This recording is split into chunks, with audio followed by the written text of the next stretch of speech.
Thinking Aloud.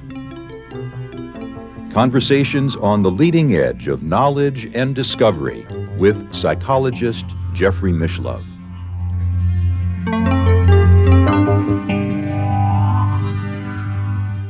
Hello and welcome. I'm Jeffrey Mishlove. Our topic today is poltergeist agents. That is, individuals who are responsible for recurring, spontaneous psychokinetic phenomena. My guest is Dr. Barry Taff. Barry has his doctorate in psychophysiology with a minor in medical engineering at UCLA.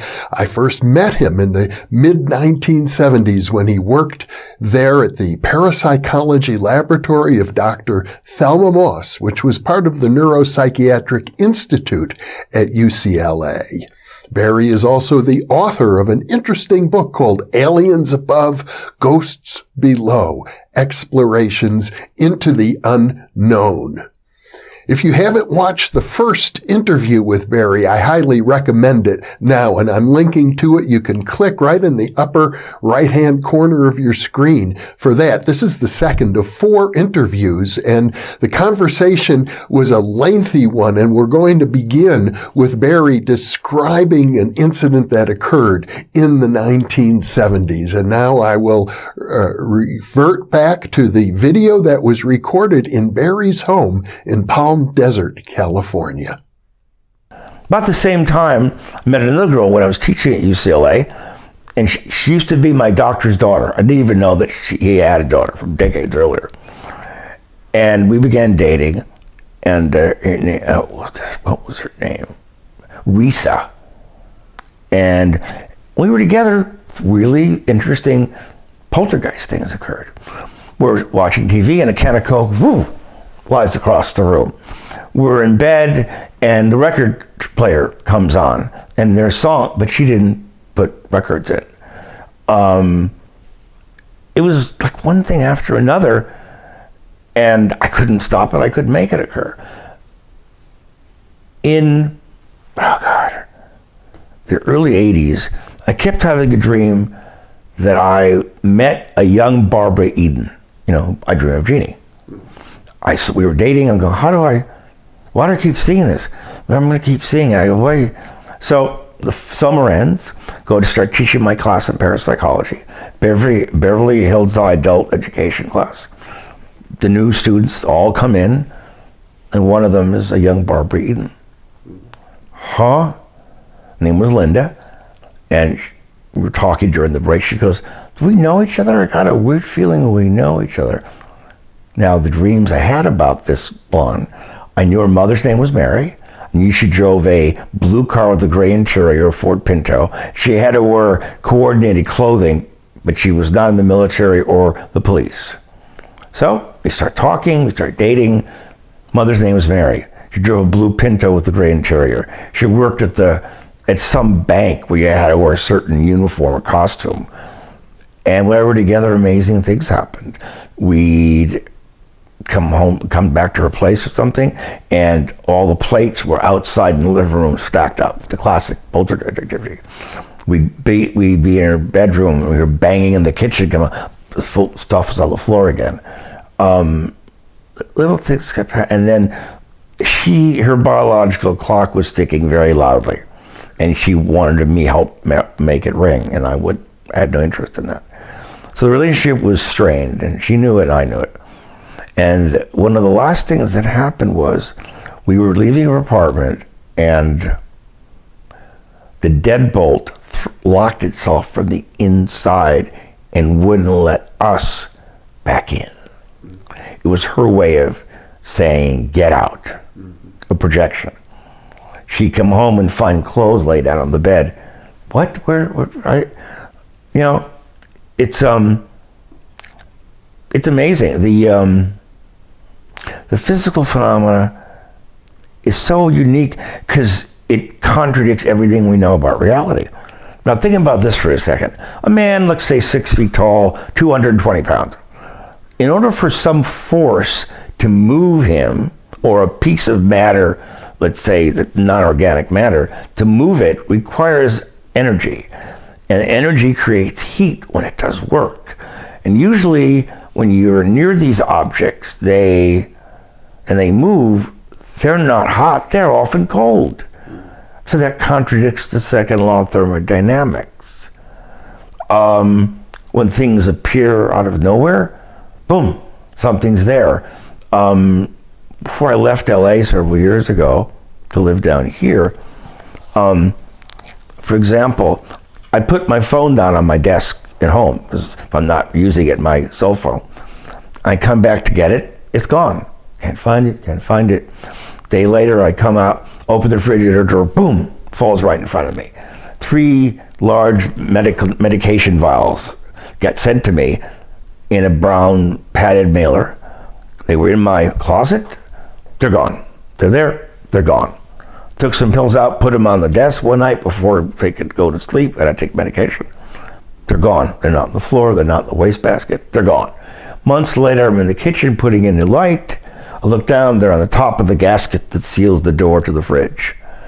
I got into my car years ago to get in. The seatbelt is tied in a knot, which means something had to remove it from up here, knot it up, and then reattach it. But that wasn't done. So how did it happen? Why did it happen? But let's go to the field work is different. Well, let me just ask you a question, Barry, because these stories happened around you. It would suggest that you yourself are a psychokinetic agent of some sort. When I was young, I didn't have any physical phenomena around me. It was all the ESP type stuff. No big deal. Okay. As I've grown older, the psychokinetic stuff is manifested, which supposedly linked to younger people when they're, they go through glandular changes or hormonal fluctuation. But it seems like now things are more likely to happen on a physical level than a mental level. And of course, you've been exposed to a lot of poltergeist agents as a result of your work. Hundreds, maybe. Mm-hmm. But see, here's what I think. Okay, let's talk to the physical phenomenon. We spoke of the mental, let's spoke of the physical. Even when you experience illnesses, as you described earlier, sitting in the proximity of a sick person, that's physical already. You're sensing information, or are you speak sympathetic? It's a sympathetic resonance with the person near you. So when you spend a lot of time around poltergeist agents, some of it apparently is rubbed off on you. Now, let me go backwards a little bit. Yeah. There's a formula, in my opinion, that creates the poltergeist activity we speak of. Part of the formula is location, location, location. Geomagnetic anomaly, electromagnetic anomalies, high fields of energy. That's one. Secondly, you got a person who's hypersensitive to those energies. Third, has very poor coping mechanism for stress. 3 is either seizure prone or epileptic. That's 4. Right. I'm saying. Yeah. And then, of course, they have a hypersensitivity to those environments. If all those elements work in the right way, phenomena may occur.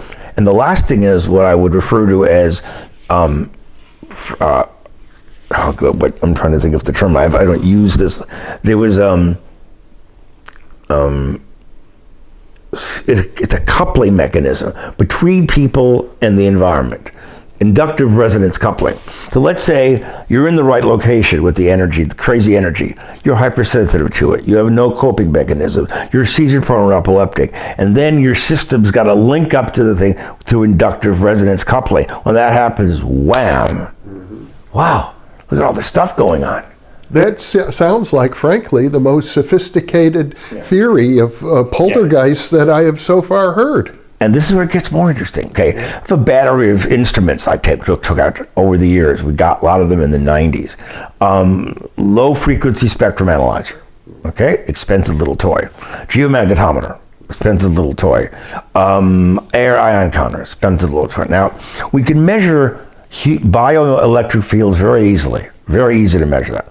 Biomagnetic fields are very different because their amplitude is extremely low, like millionth as strong as the Earth's field.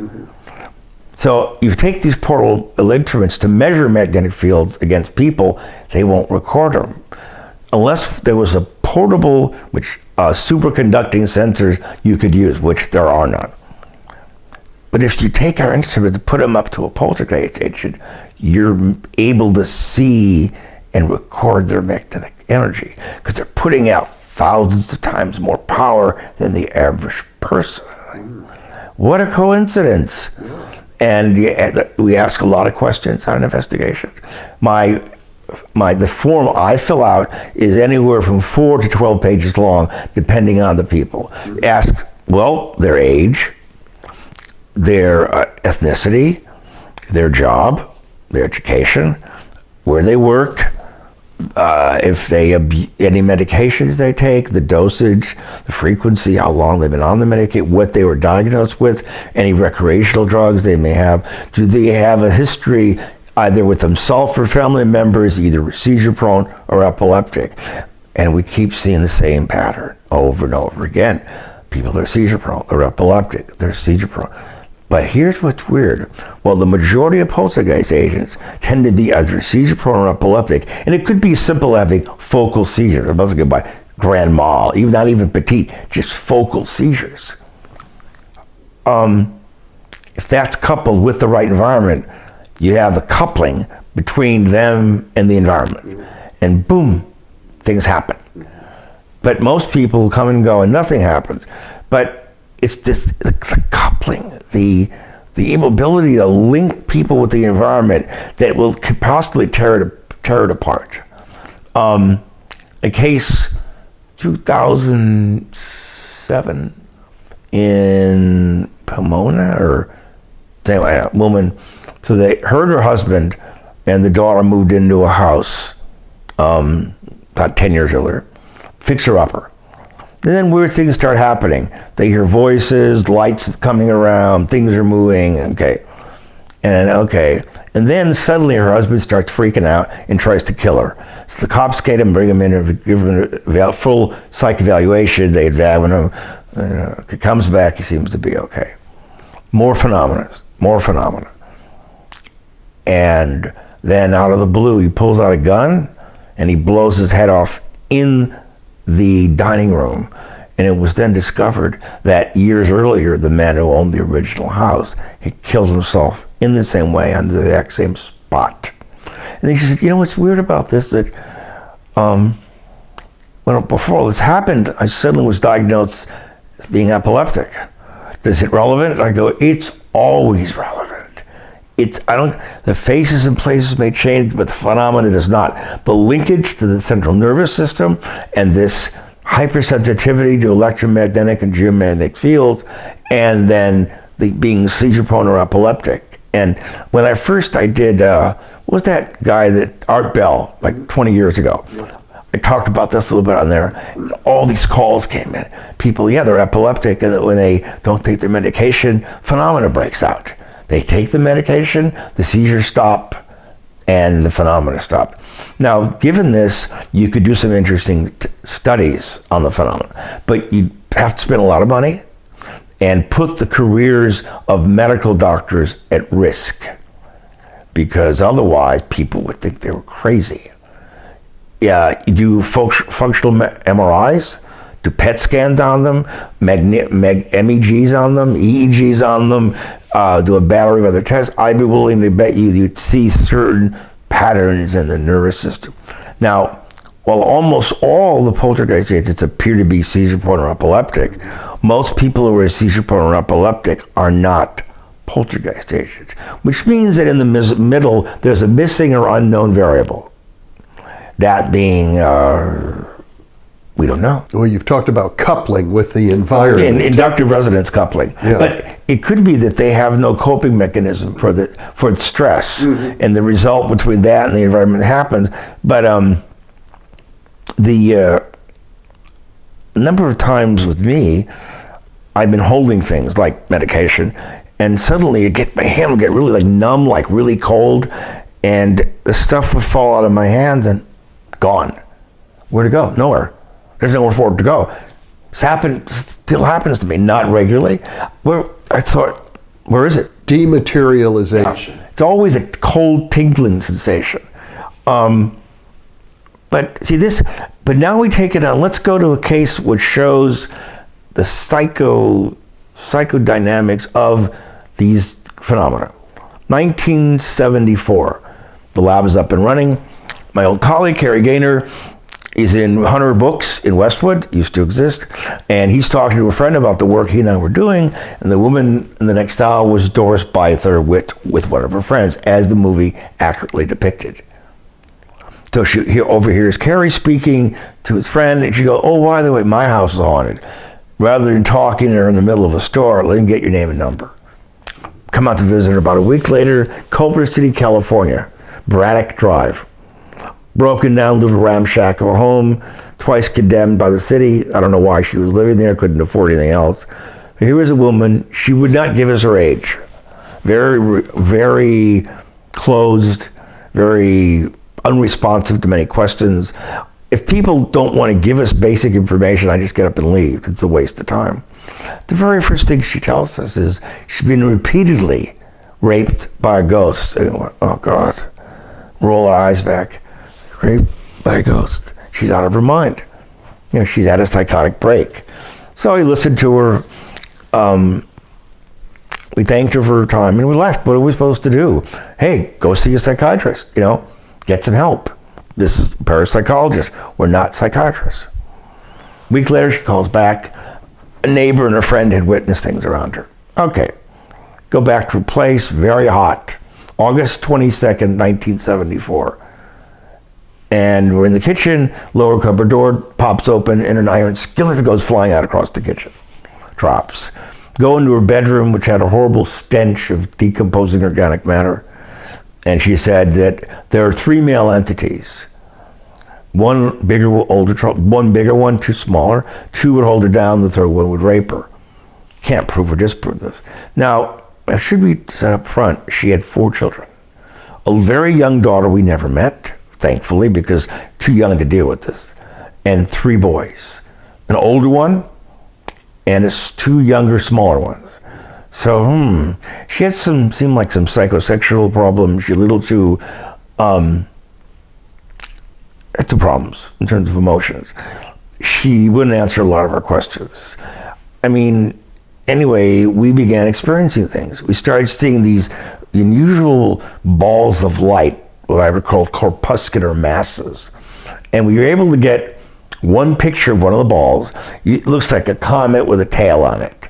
There was no reference. We don't know where it was coming from, going to. We don't know the speed it was traveling at. So we then decided we put up black poster boards all over her bedroom. On the ceiling, on the walls, everyone would have a number and magnetic orientation. So we had a reference grid. So over time, things began to happen. And we had a horrible odor. Brought a Hewlett-Packard sniffer. Could not determine where the source of the odor was. At one point, the fuse box was ripped out of the wall, thrown at her. One point, she was in her bedroom, and she said that the cardboard, the sheets of dark matter was torn off and thrown at her. These are pieces of cardboard that you had put up. Poster boards. Poster boards. And with duct tape. You had pasted Carrie and I covered her bedroom, but that's where the phenomena was focused. Mm-hmm. In order to help you make better observations. Exactly, right. And also steal the house off from external lighting sources. So we're in the bedroom, we see lights flopping around, and we're brought in several professional photographers with different cameras. We filtered it to a deep red gel on the light, on the flash, and we're shooting Kodak Tri-X. That was the most sensitive film, and we pushed it in development. And so at one point, there were lights zipping around Doris, and the best photo we had of her, she's on her bed in her little tiny bedroom, and she's cowering below an arc of light. It frames her. Now, what's interesting about this light, and Carrie mentioned this right off the top, that the walls behind Doris met at a 9-degree angle. but the light was not bent in accordance with the wall. That means the light was in space. We were seeing lights flying around her. We also got another shot of in the bedroom, but Doris is not in the frame. And there's two arcs, one this way, like this. Doris was not in the frame. When we got some strange lights, we saw coming through the door, took pictures of the Polaroid. We got one strange light. Nothing should have been there. So at one point, we're in a room, and she said that her kids, if they played certain music, the phenomena would react to it. Okay, so they're hearing it. The music's very agitating and very nervously oriented. It's Black Sabbath. Heavy metal. Yeah, Black Sabbath, a thing called the Acrobat. I don't know. I remember a long time ago. So, but this is music that sort of evokes diabolic images. well, and the kids, there are three boys. Yeah. So, excuse me. Sure enough, lights are flying around the room, zipping, and then we do something. And all of a sudden we hear, and somewhat see, even though it was really dark, the duct tape's being ripped off the ceiling. Mm-hmm. The duct tape that you would use to seal the cardboard. Yeah. It flies Doris, hits her in the head. There are 20 people in that room. Whew, hits Doris, didn't hurt her. Another one flies off, and we do it again, whipped it off. We asked it, Carrie kept saying, if you're here, do something. So duct tape's ripped off, poof, flows at her. Another one just misses her. She's freaking out, but we were there. And it was amazing because at one point, the lights coalesced to the corner of her bedroom. You could see it from about the lower diaphragm up, a very tall man, well over 6 feet, somewhat muscular. You could see the orbits of the eyes, the brow ridge. You could see the jaw, the pectorals, the whole bit. And it was dynamic. It was not stationary. It was like it was looking at us like this. And then, poof, like a light going on. Now, all the lights we saw prior to and since were all the same lime green color. Why, I can't tell you. Now, she claimed there were 3 male entities. She had 3 boys. You don't have to be a psychoanalyst or a therapist to realize the psychodynamics that might be occurring here. Yeah. She was very overly, all her children, each was from a different man. And she walked around half naked most of the time with her kids home. And they just accepted this as normal. But it's got to affect them. Mm-hmm. So my guess is we were seeing the physical manifestation of Doris Byther overly active libido. Mm-hmm. And she wanted to have sex with her oldest kid. I seem to recall as well from your description that she also was often inebriated. Yes, many times she seemed to be not drunk, but yeah, she was drinking a lot. And the one time where nothing really happened, she wasn't drinking. Dr. Moss came there once. And, nothing much happened that night.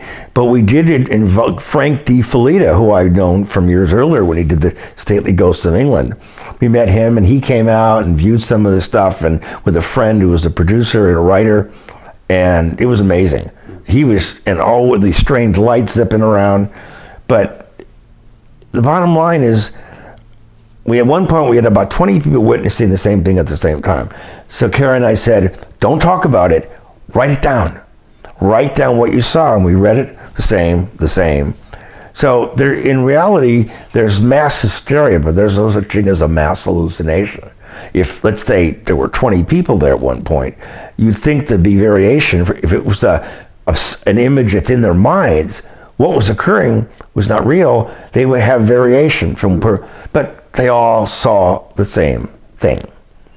So anyway, Doris finally moves, She drank, not a lot, but enough that you could know of it, could smell it a little bit. She finally is able to move. She got job after job. She moved from Culver City to Carson. And she contacted Frank, because he was interviewing her. He had wanted to write a book about the case, which was eventually called The Entity, which became a motion picture. So Frank found her. We went out there. and with Carrie and I and others, and we were trying to make something happen, and a large vase flew across the room, missed all of us, hit the floor, and spilled its contents on the floor. We had an amplified microphone kept there, listening to what we're doing and saying, and you hear something moving towards it, like a footstep, another footstep, and then drag. Footstep, like the mummy from the old Universal horror film, and then heavy breathing, like got right up to the mic and turned that machine off. So the question is, what did we record? Why could we not record what we saw? We saw this apparition, fire cameras, fire, boom, boom, boom, fire, fire. Nothing. Yeah. We didn't see arcs framing Doris Byther. So what was going on? Again, if I had to make a bet, the bet would be that we were witnessing the psychokinetic manifestation of Doris's enraged and unfulfilled libido. Mm-hmm. And to me, that's more compelling than if it was the ghost. Because when you get down to the discarnate thing, you can't prove, you can't disprove it. There's always the what if. But before I reach the most outlandish thing, I want to deal with what we know and eliminate everything. First the normal things, then you reach the paranormal, you eliminate boom, boom, boom, boom. And once you run out of the obvious, you go, we got a problem here. There's nothing else left. And now Doris died in, I believe, 1997 of supposedly cardiopulmonary arrest. They didn't know why her body decided to stop. She wasn't that much older than me, 8 or 9 years older than me, I think, but she wouldn't tell us. And she got 3 out of her 4 children. 1 is somewhat normal, for what I've heard. The others have serious drug and alcohol, substance abuse problem. I read an interview that one of her sons had with Javier Ortega, ghosttheory.com. I read the interview several times, and the one of that Doris's son must have contradicted himself 24 times as he was say this, contradict it, say this, contradict. So what happened? Contradict. Once you have that, you ignore what they're saying because it's who cares? So that was an amazing case. But beyond that, a couple of years later, we had a case in the Hollywood Hills called the Hollymont Drive case. And we were up there one night, a student at UCLA came in the lab and he was freaking out. He'd been at a party the night before at a house. The address is 6221 Hollymont. It's a huge old home, been renovated recently. And things are flying around, banging noises. He said a woman was pinned against the wall by a thrown chair, and a kettle came off the stove and dumped water on her. So we've got to go to the house, talk to people. Go to the house, things start happening. Boom, one thing after another. Fires break out spontaneously. Power goes on and off spontaneously. We're standing in the foyer. There's a huge black iron chandelier. Lights go out for a second, they come back on. There's some kind of a thick towel wrapped around it. But it wasn't there. It was there. The doorbell wasn't connected. The doorbell would start ringing, but it wasn't connected. An object flew at me, flew at Carrie, my old colleague. It's on my website. It's called The Hollymont Haunting, As Good as It Gets. And we now know things we didn't know back then. 2 active earthquake faults intersect almost directly under that house. And there's a shallow river under the house. So you have very strong hydromagnetic and geomagnetic phenomena there. And we didn't have any instruments back in the mid-70s. They didn't exist. And Carrie and I got to live in the house for about 10 days when it was an escrow. And one point, I remember I'd made a glass of iced tea. I put it down on the sink to try and get some lemon out of the refrigerator. I turned back, the glass is gone. I found it through 2 doors I just locked in another room of the house. At one point, I was installing a new phone, and suddenly the jack blows out of the wall and goes flying over me. A fire broke out upstairs. We open the front door, hundreds of poker chips, plastic, come flying at us. Yet there's no one there but us. The neighbor, a man named Dexter Gray, who lived just to the east, a big house like the one we were looking at. He was renovating it when he moved in, leaning against a built-in shelving unit, and it opened up like a bad movie. Goes down the steps, discover, there's a tunnel running under the hill, connecting the homes from Prohibition era. Oh.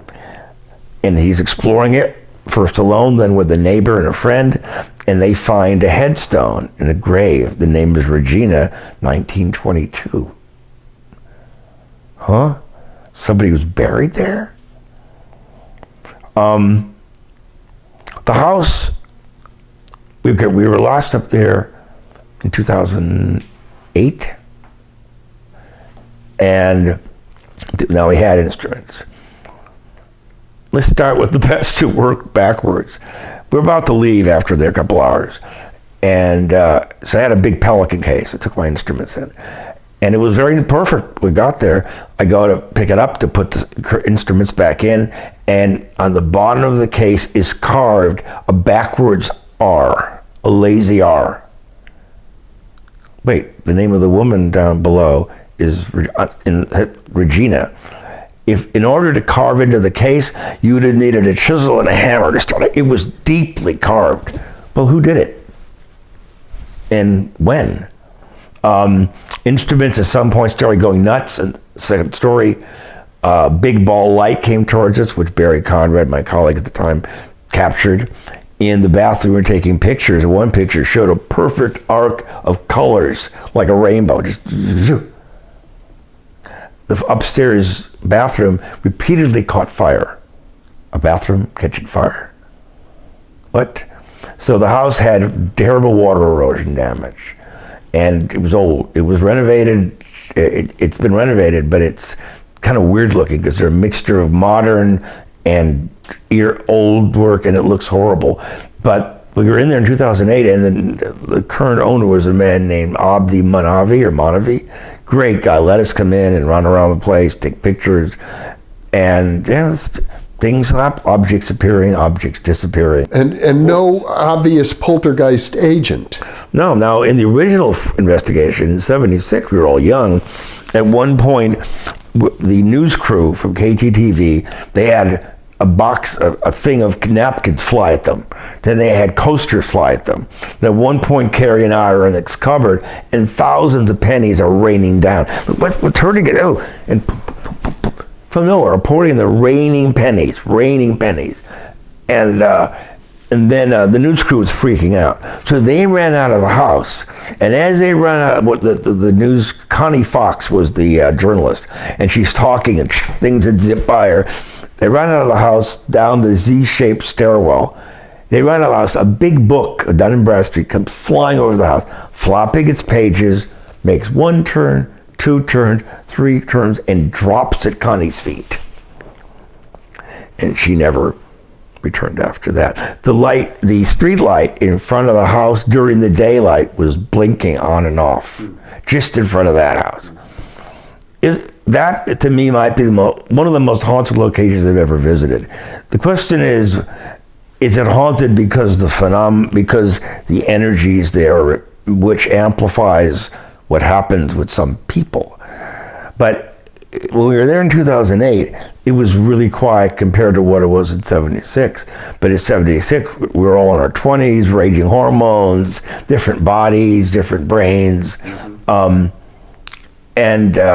It's interesting, there were crews there from other news shows, and they couldn't take it in the house. They ran out.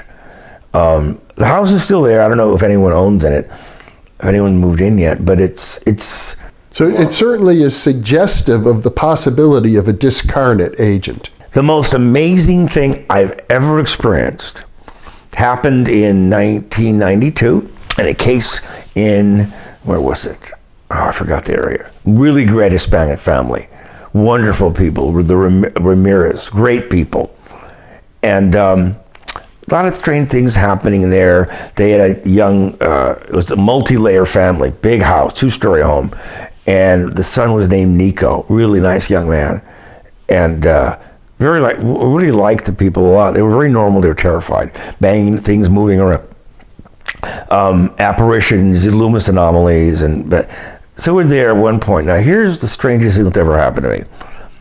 Imagine the dining room. There was a large marble table, probably weighed 800 pounds. At some point it was just jumping up and down, like it weighed a feather, like a couple of micrograms, up and down. Then at times, that room would violently shake from no source. But rooms right next to it, there was no movement or sensation of shaking, which is impossible. The room's connected by floor, by ceiling. So if this room's shaking, you're gonna feel it there. Not as strongly, but the room's shaking and nothing's going on there. But that can't happen. Yes, it can. But how? How can you isolate if it'd be like shaking this table really hard and not expecting to see this thing move? Mm-hmm. Won't happen. Well, that could happen if it was a psychological phenomena. If you didn't have, it was you were seeing it in your mind. Yeah. But listen, the people in the other room could see us being moved. They saw everything shaking. Several people, multiple witnesses. Like 9 people would see it shaking, and yet nothing was happening to them. Were you making recordings? We did, but a lot of times the tapes would be screwed up. Beverly Conrad was with me there, other people were with me. Things happened in the kitchen, the stove kept pulling itself away from the wall, banging noises, and that case faded away as the child grew up. Well, it certainly suggests that reality itself is much more malleable than we realize. And then one of the latter cases I investigated was on Cielo Drive, a few doors down from where the Sharon Tate murders happened in 1969. And a friend of mine, whose voice reminds me of you, he brought me up there. He was hired to do publicity.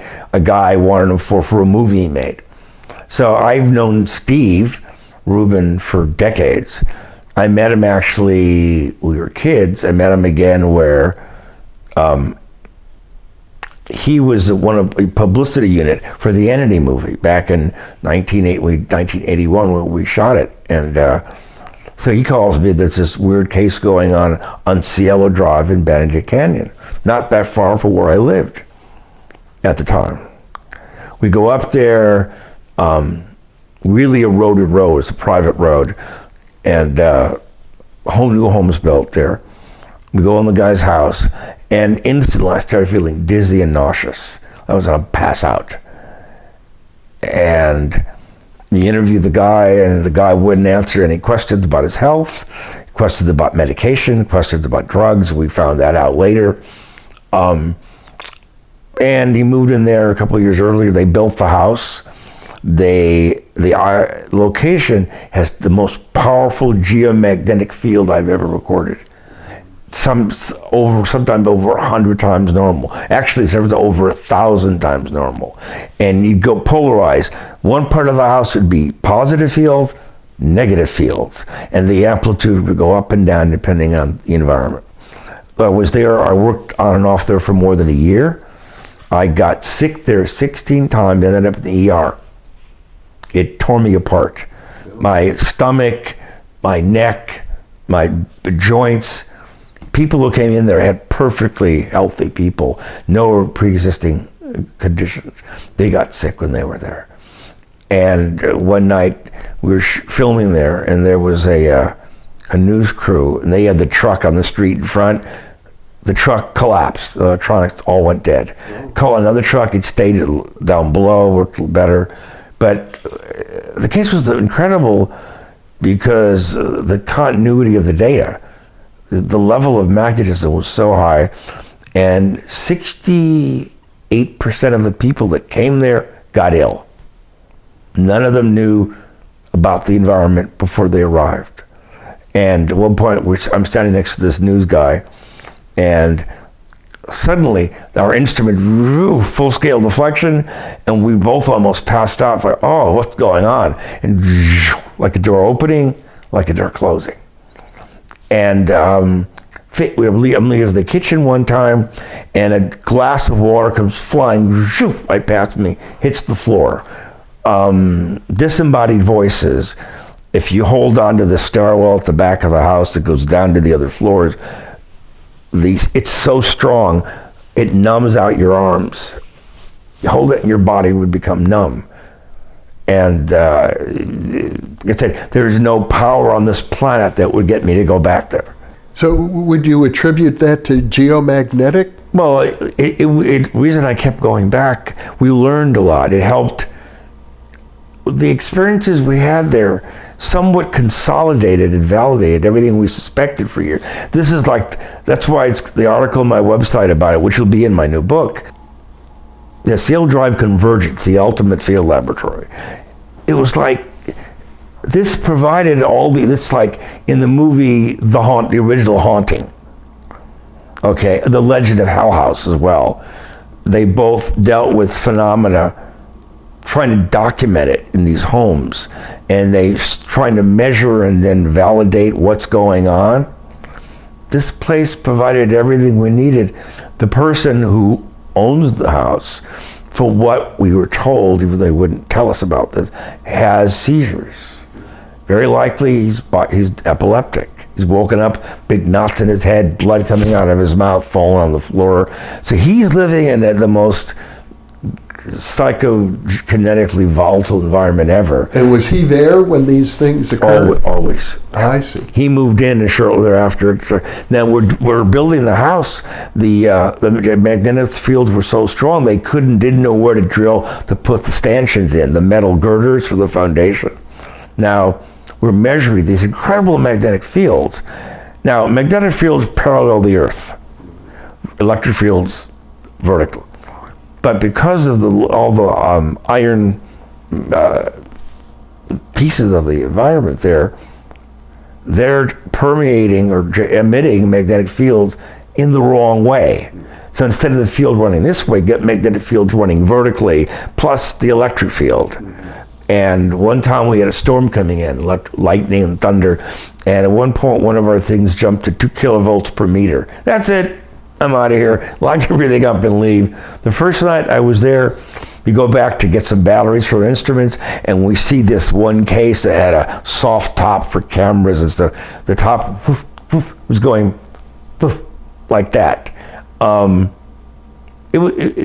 I said, it was, and there was an incident there in 2014, I believe, where a picture was taken. There was a woman there, and she seemed to be having a mild seizure. Very bad reaction. Another woman there who didn't even really knew her took a picture, and she saw nothing. But the picture shows these incredible energies wrapped around the woman's head.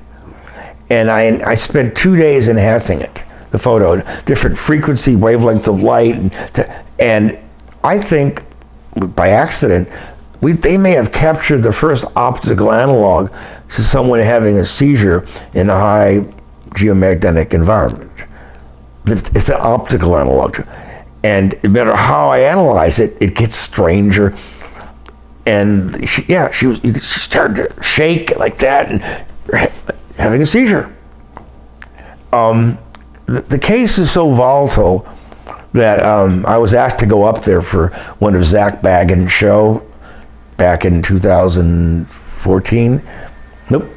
If you want, I'll be happy to, you can interview me somewhere else, my house, your hotel room, but I will not go back to that house. Mm-hmm. And wouldn't go back, and then they went there. And, I'm very skeptical of the things these shows say, because it's a show to entertain the public. It's not a show for science. It was an amazing case. But it was interesting. After that is when all hell started breaking out around me. The physical phenomena. This girl who came up to the house, a friend before who I eventually went out with one, she said, "You want to spend the night here?" Or, No. Why? I'm afraid I might not wake up. What? I'm afraid I would die if I stayed here. it messed my body up so severely just being in that house. That's what she told you? No, that's what I told That's her. what And I said there was no force or money that would make. If someone said to me, I'll buy you a 918 Porsche and pay for the first 10 years insurance and your gasoline if you stay here, I would say no, because I'll be dead. I can't use the car if I'm dead. Yeah. That was the greatest biotoxic environment I've ever been in, ever. What's interesting, we know that negative polarized magnetic fields are somewhat good for humans in the right way. Positive polarized fields can rip us apart. This place would jump back and forth, and it was amazing. Another case we had was 1989, the San Pedro case, and this learned a great deal from Jackie Hernandez. Barry Conrad and I went down there. Jeff Wheatcraft, a couple other people were there. Strange liquids dripping from the walls. We took sampled human blood plasma, things flying around. Barry caught some strange Loomis anomalies. Now, but what gets really amazing is the phenomena.